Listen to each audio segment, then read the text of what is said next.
I'm Yoon, and I'm the director of PHOTOG. My name's Jay Dodge, and I play the role of Thomas Smith, and I'm also the writer of the piece.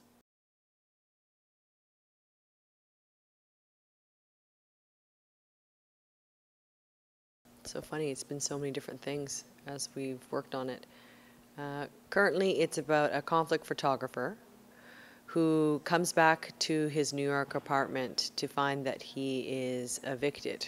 So he's come back from conflict to deal with the eviction notice. In that time that he's dealing with the reality of leaving his apartment, he's also reliving and experiencing all of his life events up until that moment. We started by interviewing 4 conflict photographers about their experiences with their photographs and how they process what they see, because we hoped to get some sort of information and insight to how we can process the material they bring back that we see in the media. And we had amazing interviews with them, and that's the basis of the creation of the play. The other side of it, so that's how we started, right? And just, in very briefly, what we did is we went through a series of workshops, because how we do play development is through not just the writing components, but also all the components that are a part of it.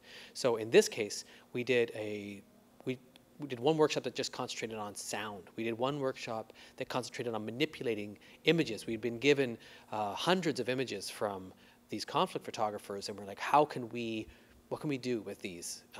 We're using computers, using different techniques with cameras and live feed cameras. And so then from there, we did a lighting workshop to figure out how we could insert the performer into these situations. And then the other thing we did is our company's known for doing rigging, and we thought, well, if there was rigging in this, what would it be? And we thought, well, given the nature of the imagery, we thought, well, stunt rigging seemed to be the place that would be. So we did a workshop that focused on that, where we brought in a stunt rigger from the film industry, and we said, okay, what could we do here that would work as a metaphor for the play, not just because whatever, not just to be spectacular. That's not the idea, but like what could actually aid the action of the play. And then from there, back to the script writing again with all that information, and said, okay, well, how can we tell this story with all that at our fingertips? Not just the words from the interviews, but all these other discoveries that we made in relationship to the photography and in relationship to the material.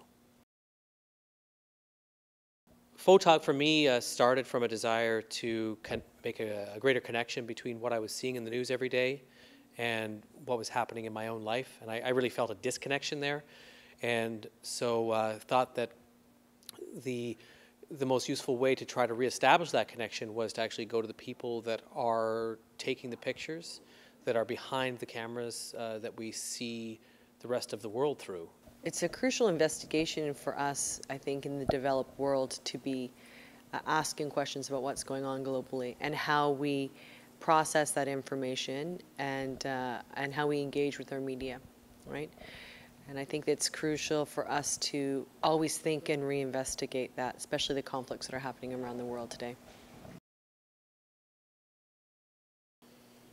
You're expecting an experience, and I think that you're seeing us engage with the material, the photographs, the real conflicts that they come from, housed in a fictional setting. And I think that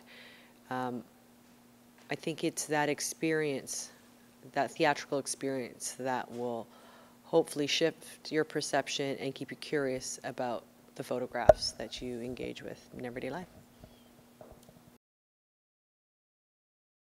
There's sort of this lost connection between ourselves, or what I felt myself, and what's going on in other parts of the world. And so I hope that the audience will find a sense of reconnection with that. And also this idea that we kind of feel disassociated. We want to turn the channel. We want to flip the page when we see difficult images. I think the play, what it does largely is, or tries to do, is compare. Look at these things personally. So if you look at an image in the paper and you imagine that it's somebody else's memory instead of a news item, how does that change how you engage with that material? And I think that also potentially, offers some kind of hope. If we can connect with each other in some small way or strengthen that connection in some small way, then hopefully there'll be some, hope that comes into the world around some things, some difficult situations.